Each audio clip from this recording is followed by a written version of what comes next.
When critics make fun of President Trump losing, their favorite ammunition is his boasting about winning. We're going to win so much, you may even get tired of winning. You may get bored with winning. You are going to get so sick and tired of winning. So, America, are you tired of winning yet? So much winning. Even this Republican strategist couldn't resist. Aside from being sick and tired of all this failing, Tweeted one critic, so when exactly does the winning start? Followed by a list of Trump's setbacks. The parody account for Donald J. Rump tweeted, I'm really getting sick of winning. It is overrated. All comedian Bill Maher had to do was play the video. It's too much winning. We can't take it anymore. And shake his head. You know, there is one other guy who made winning his catchphrase that would end up catching up with it. Wow, winning. You starting to get the concept now? Oops, winning. Duh, winning. But you know what also isn't winning? Giving the White House briefing with something stuck in your teeth. Sean Spicer's teeth are a sanctuary city for spinach, snarked one viewer. Tweeted another, it's appropriate that @PressSec has lettuce in his teeth since he speaks in word salads. And no one even bothered to pass a note or speak up as they did. Your pin's upside down. When Spicer wore his flag pin upside down. Also not winning, the little portable desk. It's the smallest desk I've ever seen. The president had to use to sign bills in the Roosevelt Room. Not quite as small as the one presidential impersonator Alec Baldwin was relegated to on SNL. To this president, size matters, and winning is how he sizes himself up. Please, Mr. President, we don't want to win anymore. Jeannie Mo, CNN. You're driving us crazy. New York. All right, this all started 3 weeks ago when I agreed to do an interview with CBS Sunday Morning and their special contributor, Ted Koppel.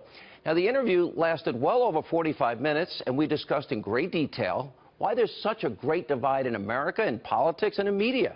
Now, in my honest opinion, the exchange was actually a very good substantive give and take and worthwhile for any audience to see. However, out of the 45-minute sit-down, well, here is all that CBS Sunday Morning decided to air. Take a look. Honestly, I think liberalism has to be defeated.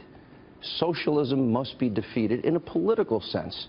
This is not a, we don't want a revolution in this country. What more do you want? You got the White House, you got the House, you got the Senate. Okay. And then we have angry snowflakes, and then we've got a Democratic establishment. I say the press in this country is out to destroy this president. We have to give some credit to the American people that they're somewhat intelligent and that they know the difference between an opinion show and a news show. Yeah. You're cynical. Look at it. Yeah. I am cynical because, you know. You think we're bad for America? You think I'm bad for America? Yeah. You do? In the long haul, I think you and all these opinion shows. That's sad, Ted. No, you know why? That's sad. Because you're very good at what you do, and because you have attracted a significantly more influential. Let me finish the sentence. Let me finish the sentence before you do that. With all due respect. You have attracted people who are determined that ideology is more important than facts. Wow, it's kind of calling me a liar. And then he's saying, well, you and all these opinion shows, he's giving his opinion. Only 70 seconds, that's it, ended up airing. Now, I guess people like Ted Koppel feel you, the American people, can't distinguish between opinion and news. That's kind of like Obama. Remember he said people clinging to their God, guns, and religion, or Hillary Clinton who said ignorant, irredeemable deplorables. Now, beyond this interview being a total waste of my time, it is a flagrant example of what I call edited fake news. Now, remember CBS News is the former home of Dan Rather. Remember he was forced to resign after reporting an inflammatory fake news story about President George W. Bush. Rather used fake documents to bolster his story. Now, CBS News is also the former home of Cheryl Atkinson. Remember, she there was marginalized at CBS and stonewalled, and they wouldn't show a lot of our investigative journalism into President Obama as his administration. Is that agenda-driven? And now they produce a package taking shots at me, all while prominently displaying their dishonesty, their bias, and total hypocrisy here for every viewer to see. Now, Ted's interview with me, it wasn't about substance. It wasn't about getting my real opinion. Now, the story was written long before he walked into this studio here at Fox. I was just used as a prop to advance his narrative, which is why only 1 minute and 10 seconds out of the 45 to 50 minutes was actually used. In other words, it was 1 minute, and that's the 1 minute that fit into their narrative. That is edited fake news. By the way, other networks, they play the same game, and they have for many years. And now it's time to expose this for what it really is, and I have the ability to fight back. Cheap shot attacks in the name of, quote, journalism, all to advance their biased agenda. Now, what Ted was really asking is this: are opinion shows bad for America? He thinks they are. Meanwhile, Ted was giving his opinion. He considers himself an impartial journalist, yet in what CBS News was airing, he's doing exactly what he said is bad for America. Now, right here on this show, on Hannity, I express my opinion because I am a talk show host, an advocacy journalist, if you will. Ted Koppel, he thinks he's down the middle, fair and balanced, a real journalist. Ted, you show in this clip you are not a journalist. You're very hypocritical here. Now, have you ever said, for example, you work for CBS, Dan Rather worked for CBS? Ted, did you ever say that George W. Bush, the attack by Dan Rather, was bad for America? Did you ever say CBS, when they spiked Cheryl Atkinson's story, that that's bad for America? Did you ever wonder if the stories were spiked because the head of CBS News and that division, David Rhodes, happens to be the brother of Ben Rhodes, the high-ranking official for then-President Obama? Is that a conflict of interest? Now, I'm willing to look at my body of work and compare it with CBS News any day of the week. Did CBS News even one time ever ask President Obama about his relationship with an unrepentant terrorist where he started his political career? Well, I did CBS's job. I did it for you, Ted. Did you ever delve deep into what black liberation theology is and how it motivated President Obama, then candidate Obama, for over 20 years? The Church of Reverend Wright, the Church of GD America, the Church of America's Chickens Have Come Home to Roost. Now, after 8 years of Obama, did CBS ever show the numbers on the screen there about what a failure the Obama presidency was? Now, you know what? I put those up on the screen on a regular basis. And by the way, Ted, I did mention this to you in the interview. All of these facts were given to you, but you edited it all out. Did CBS ever put up all the laws that Hillary Clinton likely violated with her email server scandal so she could avoid congressional oversight? Did CBS ever expose all the Benghazi lies of Hillary Clinton? We did on this program. Did CBS ever cover in great detail how members of the media colluded with the Clinton campaign in this election cycle? We did here. How much time did CBS devote to this phony Russian conspiracy story, even though after 8 months there isn't a shred of evidence? Now, that's the difference, Ted, between me and you. I'm honest with my audience. I don't pretend that I'm fair and balanced and objective. You do. And if you really cared about truth in journalism, how can you work for a network that only tells one side of the story? You know, how can I be bad for America when I'm offering the American people news and information nightly that your own network will not touch because they have an agenda? Now, Ted, I happen to be very proud of the work I do both on radio and TV. I'm proud of the teams that we have built here that work really hard every day to bring this audience news and information that, well, frankly, the rest of the media ignores. So I hope you enjoyed your press coverage this weekend and covering how bad I am for America, while editing out 99% of what I said.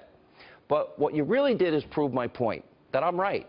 You exposed yourself as agenda-driven, opinionated, hypocritical, and you proved my point I've been saying since 2007 and 8. Journalism is dead in America, and we have an information crisis in this country. Now, Ted, if you and CBS News have the courage, release the entire unedited footage of the interview. Let America decide. Let America see the 99% that you didn't want to air. Thanks for staying with us. And Bill O'Reilly in the Hume Zone segment tonight. Sean Hannity versus Ted Koppel.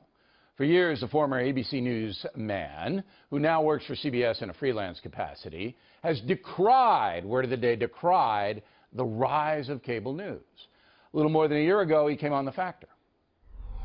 You have changed the television landscape over the past 20 years. You took it from being objective and dull to being subjective and entertaining. with all the things that you pointed out. It's a whole different ballgame on cable TV. Commentators like me have just ruined the country.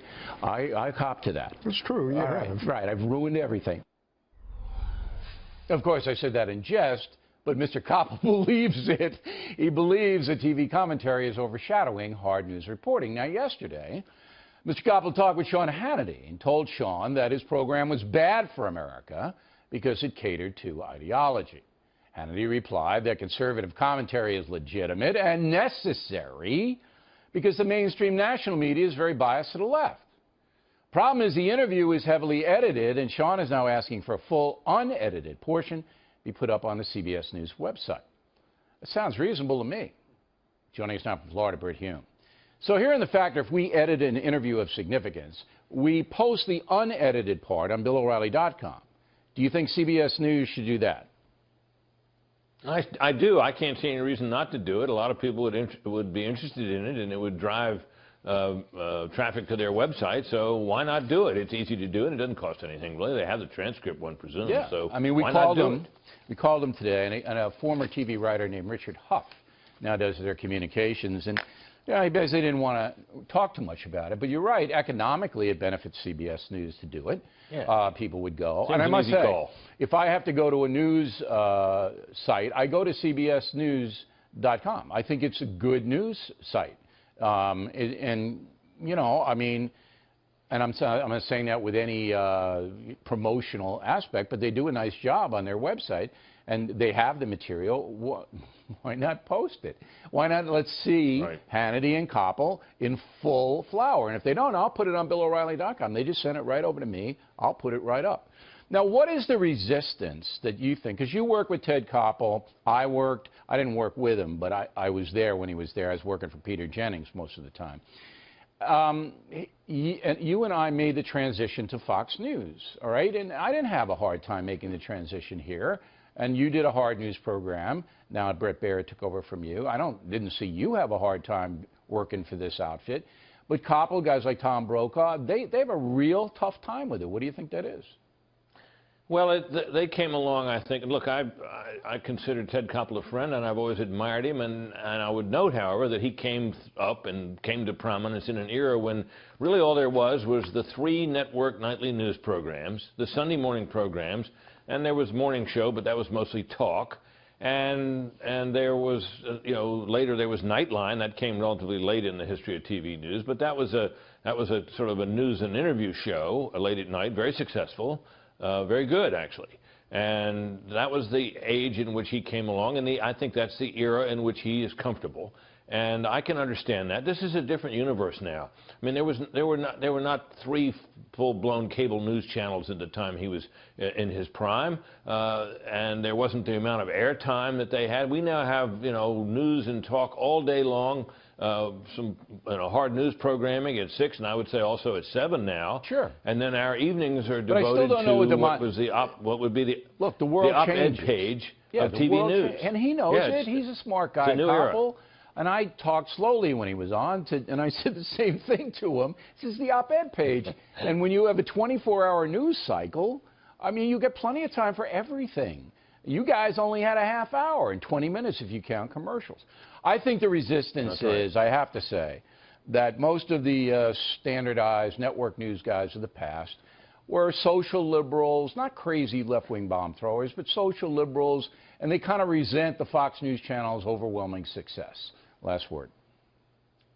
Yeah, I think that's correct. I presume, therefore, that Ted finds the opinionated programming on MSNBC objectionable, and also on CNN as well.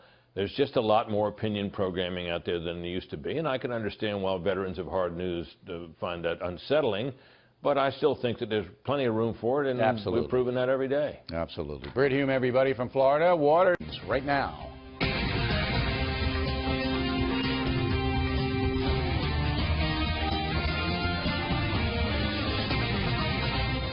Hi, I'm Bill O'Reilly. Thanks for watching us tonight. How politicians are hurting the American people. That is the subject of this evening's Talking Points memo. The failure to pass a new health care proposal in the House has hurt the Republican Party and President Trump. Situation's confusing, but let me break it down so even the politicians can understand it. There are three basic things that America needs from a fair health care plan. First, a reasonable cost. Working people cannot be punished with high insurance premiums. Second, that the poor who cannot afford insurance are given access to health care in some way, Medicaid perhaps the best way. And third, that all Americans are protected from medical catastrophe. So if I'm a sitting Republican congressman on the Hill, how do I vote on a new proposal to replace Obamacare? Well, it's impossible to know if the proposed new law would lower costs for everyone. But if health insurance companies are eventually allowed to compete all across America, which they cannot do now, market forces would likely bring the costs down. Also, I'm evaluating the entire situation. What good does it do my party, the Republican Party, and the president if I oppose the first proposal the House puts forth, knowing that proposal will be changed in the Senate and come back to me for another vote? Seems logical that you move the process along, and then at the end, when the entire bill is before you, you vote your conscience. But by throwing the whole thing out for ideological reasons, nothing is accomplished other than the Republicans looking bad. Now, this analysis is not based on any party sentiment by me. I am an independent. It's all about you, what's best for the folks.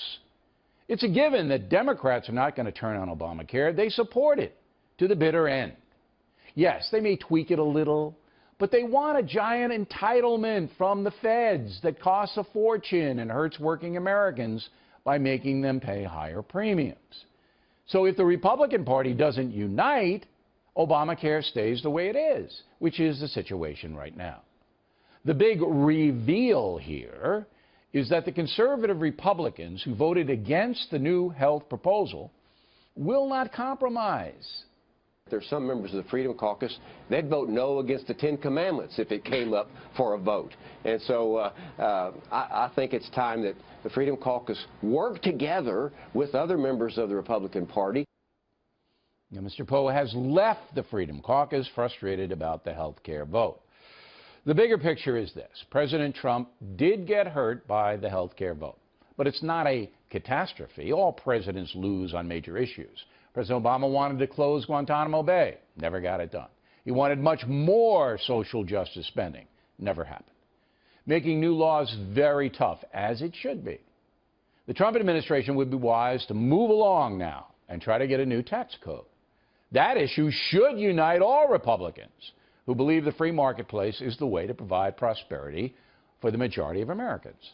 If some Republicans oppose lower taxes, that will be stunning. But the president needs to move quickly. The tax reduction plan should become clear by early May. We need new tax rates for both workers and corporations, and we need to phase out deductions that only benefit the very wealthy. That doesn't seem to be too much to ask Congress to do. And that's a memo. Now for the top story reaction, joining us from Washington, Charles Krauthammer. Where am I going wrong here, Charles? Well, amazingly, I can't see any major mistakes here, but I do think you're sort of underestimating the damage done to Trump by the spectacular implosion of this proposal. It doesn't really compare to Guantanamo for Obama. Who cares about Guantanamo? That was a peripheral issue. Or about social spending. They spent a lot. $1 billion in the stimulus. $1 trillion stimulus is quite a lot. This is a major proposal and a 7-year promise by Republicans. It's not only the president who got hurt, it's the party. But I don't think the president is going to be blamed for this. That's my opinion as a very astute analyst. Look, I don't think the folks out there are going, hey, Trump screwed this up. They're going, Congress screwed it up. And both parties did, because the Democrats won't give anything. And the Republicans, as we mentioned, some of them are just too ideological. But let's get on to nuts and bolts. Was I right in saying that the bill was going to come back to the House for a vote after it was massaged in the Senate? So that if you had a problem with it, you say, okay, now I'm going to do it, but you better fix this because you're getting another shot, right? Look, I'm with you on the fact that if you were a Republican in the House, you promised this for 7 years. You had a bill that the Freedom Caucus was able to move to the right and correctly strip out a lot of the regulation that was unnecessary and harmful in Obamacare. You accomplished all that. At that point, you vote yes, you're correct. You toss it into the Senate, and then it comes back. Okay. But so why didn't they being the Freedom Caucus, conservative Congress people, why didn't they do what you and I believe is the logical thing to do? Well, I would like to say to you what I always say when you ask me the why question. What do you think I am, a psychiatrist? They made a mistake. Look, they believe that they had promised to destroy, undo, eradicate Obamacare and all of the implications, government control, government regulation, government mandates. And they wanted to do it in the original bill coming out of the House. I think it was a huge tactical mistake. In fact, I think the whole idea, which is that Paul Ryan had decided he wanted to get a bill through the House that would be able to go through the Senate and pass with 51 votes. So he had to go within the restraints of what's called reconciliation, which is why he could not include in the bill the things that the Freedom Caucus had wanted, being able to buy insurance across state lines, tort reform, and stripping out he was going to do that later. The regulations. Right. The point is, why not put it in the House bill? And this is what I would recommend to the Republicans when this comes back, as it will, probably in the fall or the winter, when Obamacare begins to implode. At that point, put everything in the House bill. Yeah, and let the Democrats take the rap when it blows. That's exactly right. But it still doesn't hurt. It doesn't help the folks. They're still going to pay for the next 6 to 9 months more health insurance premiums, higher premiums. So, yes, the chess game goes on at Congress, and who gets hurt? The regular folks. Charles Krauthammer, everybody. Next reaction. Michelle Malkin investigates on CRTV. Michelle Malkin. I'll tell you why they're not going to release the tape, Michelle. Because, so, Ted asked the first question. I give the answer, and he goes, none of that is going to air. That's what he says. I said, well, why am I sitting Is that here? your Ted Koppel imitation? It's good. And then throughout the rest of the interview, I'm like provoking him. Ted, you really need to include this part. You know, I'm like, are you going to cut this out, Ted? Are you going to cut this out, Ted? Are you going to cut this out? Who does an interview and says, that's not airing? We're not going to air any of that. Well, then why am I here? So that's why they don't want people to see this fake. What these networks do in edit rooms, they've gotten away with for years. That's my point. I want to get yours. Yes, and I have to raise a toast to you, Big Brother, for exposing these walking dead liberal media decrepit elitists. I think it was definitely worth your time to do this interview because although they played just one little sliver, look at what you've been able to expose. And I think that has them running scared. I would love to see the Twitter hashtag release the Hannity tape. Put some more pressure on these people. And I know you've got a huge Twitter army out there, and I do as well. This is a very teachable moment in liberal media history because you have this ancient gatekeeper, Ted Koppel, telling you, wagging your finger, that you, Sean Hannity, are bad for America, while he, Ted Koppel, and all of his Fourth Estate colleagues are the ones who can only be entrusted with delivering the proper amount of news and opinion to America.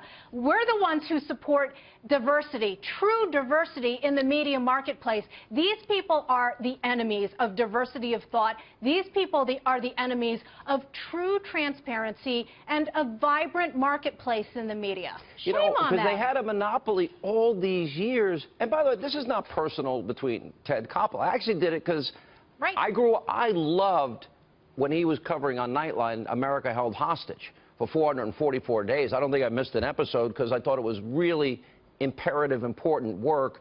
And then when those hostages were released, it was such a good moment for our country. And so it's not personal. The thing is, there's a level of sanctimony here that It reminds me of Obama clinging to God, guns, religion. It reminds me of irredeemable deplorables, that the American people are not smart enough to ascertain what is opinion and what is news. I don't think most Americans doubt that I am a conservative. I think I make it clear on a nightly basis. Is there any shock there? Of course not. The other thing, of course, that you've done, though, is expose the double standards, because here you are asking them to release the full interview so that people can judge the totality of the interview and the substance of what you said. These are the same media types who, if conservative, investigative, independent journalists use their tactics, use their techniques that they are supposedly time-honored and entrusted to be able to use in telling a story. For example, editing an interview, they hate it. We want you, the conservative journalists, like James O'Keefe, for example. They are always demanding that he release every last second of what he's done because he can't be trusted. But they can? Come on, look at the whole entire history of liberal media ideology being more important than facts, to borrow Ted Koppel's phrase. You already mentioned Dan Rather and Rathergate, manufactured documents in pursuit of an ideological agenda, bringing George W. Bush down. The entire Trump campaign I want to hear him say liberal media Dan Rather's bad for America. Is he ever gonna, yeah, that's you think right. those words ever come flying out of his mouth? I doubt it. All right, thank you. All right, welcome back to Hannity. So earlier today, during the White House press briefing, U.S. Attorney General Jeff Sessions addressed sanctuary cities and the harm they have caused the country. Let's watch this. The Department of Justice has a duty to enforce our nation's laws, including our immigration laws. Those laws require us to promptly remove aliens when they are convicted or detained of certain crimes. Unfortunately, some states and cities have adopted policies designed to frustrate this enforcement of immigration laws. This includes refusing to detain known felons on the federal detainer request or otherwise failing to comply with these laws. The American people are not happy with these results. They know that when cities and states refuse to help enforce immigration laws, our nation is less safe. Here with reaction, the author of the bestseller In Trump We Trust, E Pluribus Awesome, Ann Coulter. Why do I bet you don't care about the health care repeal and replace issue? You want immigration, vetting of refugees. Those are your top issues, and you think that should be the #1 priority now. Well, I did care about Obamacare Light, and I think it's a complete disaster. I have a very simple plan to fix it, which I'll be launching in my column on Wednesday. So simple, even a Republican congressman could understand. It's very easy to fix. I don't really hold Trump responsible for that. I do want Trump and these Republicans in Congress to enforce the Trump agenda. Instead, we're getting an awful lot of the standard GOP corporatist agenda. I mean, for example, this claim that they're going to go to tax cuts next. Well, and particularly the corporate tax rate. Look, as you know, I would like taxes cut. As you know, I'm very pro-life. I'm about at the point that I want taxes to go up and Planned Parenthood funded if this is all the Republicans are giving us. As I recall, under Bush, tax cuts, we had massive tax cuts. Corporations, you know, they were happy, and yet what did they turn around and do? They hired guest workers. They didn't hire Americans. They insisted on hire illegal aliens. So I'm not sure this argument that cutting the taxes on corporations, it'll lead to all these jobs. What leads to jobs is limiting the supply of labor by deporting illegal aliens, by building a wall. Whoa, you want an infrastructure project. It reduces the number of welfare cases. It helps you with Medicaid and Medicare. Doing what Trump said on immigration makes everything else we have to do so much easier. Listen, you don't want illegal immigrants competing for jobs, especially when you have 95 million Americans out of the labor force, but you can't deny if you bring in trillions of repatriated money at a low rate, that's going to incentivize them to spend money to build factories, manufacturing centers, and the same with corporate taxes. You lower it to 15%, you go from the highest corporate tax rates in the industrialized world to the lowest. Businesses are going to want to do business here. That only helps us too, right? maybe I'm not very inclined to worry about corporate America right now. That's all anybody has worried about. The whole point of Trump was to care about the working class. And as I say, well, yeah, all those jobs they created under Bush. No, they didn't. They brought in guest workers. They demanded an amnesty. But you got to secure the border simultaneously. I agree with you. We're not disagreeing. Not simultaneously. Number one, and I would also say that having seen that we're going to be living under, in fact, we're going to live under fascism under Trump. It's the fascism of our federal district court judges. Immigration is obviously the federal responsibility, but some district court judges don't understand that. And as long as they're going to be deciding all of our immigration policy for us, I think the first law Congress ought to pass is just take Trump's immigration policy paper and pass every provision into law. As I've said before, Trump is very clever about this. Almost everything he's promised on immigration already is the law. It is 100% within the prerogative of the president. Why would you advise him to do it again?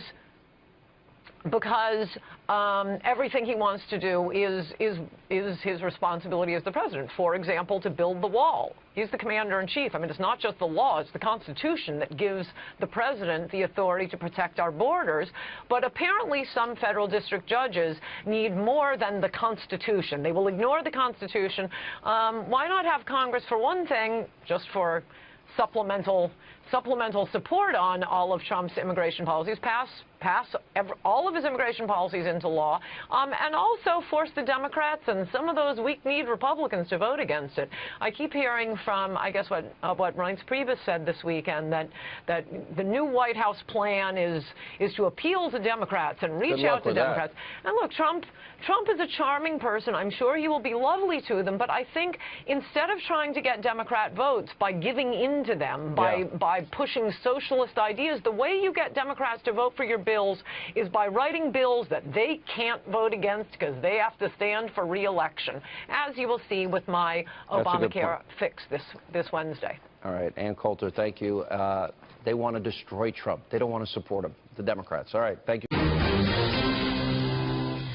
Remember our mission statement. We talk about the countless number of families who feel like this town has forgotten them. I got the opinion that there's some members of the Freedom Caucus, they'd vote no against the 10 Commandments if it came up for a vote. I don't think we've seen the end of health care. The further along we go, where premiums continue to go up, more and more people will be drawn into this discussion. Next up, we're going to get back to the president's three-part agenda. Jobs, jobs, and jobs. You need 60 votes in the Senate to do anything, including a bathroom break. I would recommend they pivot to infrastructure now. Oh boy, let's bring in our panel. Steve Hayes, editor-in-chief of the Weekly Standard. Charles Lane, opinion writer for the Washington Post. Molly Hemingway, senior editor at The Federalist, and syndicated columnist Charles Krauthammer. Welcome to all of you. There's a lot going on in Washington. All right, Steve, you heard a lot of different topics touched on there. I want to bring up something, though. There was a tweet from the president this weekend. This is from the real Donald Trump account. Democrats are smiling in D.C. that the Freedom Caucus, with the help of Club for Growth and Heritage, have saved Planned Parenthood and Obamacare. Now, if they're going to get to the rest of this agenda and all the other things they have to do, they got to kiss and make up at some point. Yeah, I mean, what we've seen in fits and starts from virtually everybody involved is taking shots at one another and then making up or trying to make nice, while a lot of that taking place behind the scenes. Look, I mean, I think if you're looking for who to blame on what happened, the answer is everyone. I mean, the answer is the president, the answer is the House leadership, the answer is the Freedom Caucus. Now, I happen to be very sympathetic to the substantive arguments that the Freedom Caucus made, and I share their disappointment that the original bill wasn't more free market and didn't push more aggressively toward the kind of real reforms I think that we need in our health care system. But certainly it's the case that if Republicans don't, A, decide to make up and work together, and B, get health care back on the agenda, it will be a broken promise from Republicans of historic proportions. And Chuck, Sean Spicer, among many others, Reince Priebus and others have said it's not gone away. There are a number of members of the Freedom Caucus, too, saying this health care fight is not over. It's going to come back at some point. But they're barreling forward with other things like tax reform that they want to get done as well. Where do you think health care re-bubbles up to the surface, does it? Well, I thought Paul Ryan just said it's here for the foreseeable future. So, once again, it's not even clear that everybody has the same sense of reality in this party. I don't think there's ever been a time in our history where there's been one party that was simultaneously totally dominant in American politics and totally incoherent within itself. And no, I don't expect, maybe there's some talk about like revisiting health care and this and that. I don't really expect that. I think maybe wrongly, but I think rightly, I expect them to pivot to tax reform and try and make a run at that. And when they do, they're going to have to be much more deliberate and much more careful about, you know, before they launch some bill, make sure that they've really got everybody on side. Problem, of course, is the Freedom Caucus, as Mr. Poe said, they might vote against anything, even the 10 Commandments. Well, and that's why, Molly, I want to play a little bit from the chair of the Freedom Caucus, Mark Meadows, who was talking this weekend about this idea of tax reform, because a lot of people think they're going to be hardliners. It's going to be tough to get them on board. But here's what he said about making this revenue neutral or not. Tax reform and lowering taxes, will create and generate more income. And so we're looking at those, where the fine balance is, but does it have to be fully offset? My personal response is no. So he's not speaking for the caucus there, but he sounds like they're not going to be as, line drawn in the sand and that's it, and we're not coming across. Well, it is interesting. They said that the whole reason you had to do health care originally was so that you would get these budget savings that you could then apply to tax reform. And now they're just going ahead with tax reform. Although, to be fair, you can work it either way, and there are so many gains to be made through tax reform that maybe he just wants to focus on that. Having said that, there really is an issue of health reform needs to happen. They might say they're done with health care reform, insurance reform, but it's certainly not done with them. And this legislation really is a failure, and insurance companies will continue to leave, and millions of people will continue to suffer. So whether or not they want to be done with it, it has to be dealt with. Well, Charles, how do you see that playing out in 2018, this inability of the GOP controlling the White House, Senate, and House, and promising for 7 years and running against this on a repeal? If they don't do anything beyond what happened on Friday, what happens when 2018 rolls around? And if by their prediction, the system under Obamacare is that much worse and Americans are in even worse shape? I think it's ruinous. It's not just a promise betrayed. It's a complete inability to govern, particularly when you've been arguing for something for 7 years. It arrives and you are then unprepared. So that's why I think it has to come back. And I think the time it comes back is in the fall, when you get the new numbers, the new premiums coming out.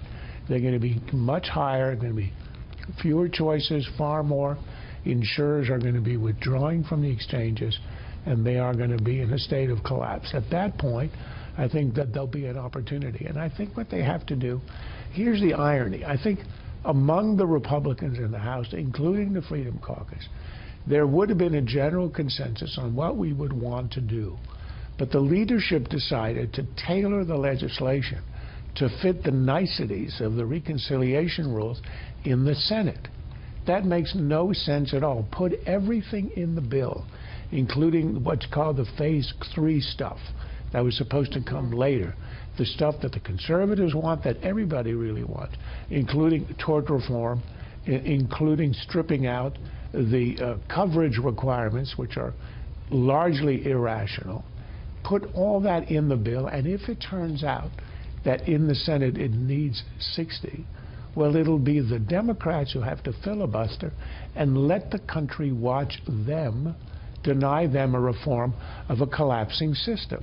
That seems to me the logical way to go. You may have to wait till the fall, but that's what they ought to do. All right, I want to make sure that we touch on the issue with the House Intelligence Chairman Devin Nunes as well, with the revelation today that he apparently went to the White House to see whatever the sourcing was from the documents that he is referencing. I want to play a little bit of what Senate Minority Leader Chuck Schumer had to say. His actions look like those of someone who is interested in protecting the president and his party, and that doesn't work when the goal of the committee is to investigate Russia and its connection to the president and his campaign. Here's a bit of what a spokesperson for Congressman or Chairman Nunes said. He said he met with his source at the White House grounds in order to have proximity to a secure location where he could view the information provided by the source. Because of classification rules, the source could not simply put the documents in a backpack, walk them over to the House Intelligence Committee space. The White House grounds was the best location to safeguard the proper chain of custody and classification of those documents so the chairman could view them in a legal way. Molly. Exactly. Representative Nunes explained that there was no place on Capitol Hill where he could view these documents. documents. He had to view them in an executive branch computer. It sounds like he has a whistleblower who's actually trying to follow through what the proper rules are for getting this information. The other interesting thing that Nunes said today is that this information wasn't just widely disseminated to intelligence agencies, but back to the Obama White House. If that's true, we have further evidence that we have the makings of a big scandal, one that needs investigation, not just the probe with Russia, but how much the Obama administration was surveilling Trump and his associates. Well, Chuck, you know that the Democrats are going to make hay of this and point to, hey, it's coming from inside the White House. What was it? Who was he seeing? Already, they're really tackling the PR side of this. But let us assume that Devin Nunes had to look at these in the White House. It was the only secure place. The problem is still that once he got this information, his first move was to go tell the president, was to go over to the White House and talk about it with Donald Trump, as opposed to, I don't know, the members of his committee. First, he told the press, actually. He told the American people. Take your pick. I mean, he's supposedly running a serious investigation of intelligence matters, and I think the damage, what you read this talk about like it was the only proper place is just damage control. The damage is significant. Nunes has a reputation, a well-deserved reputation of being sort of a dog with a bone on intelligence issues, and in a couple previous issues it's worked to the advantage, I think, of the country. He's exposed things on Benghazi that we never would have seen but for his work. The same is true with the Osama bin Laden documents.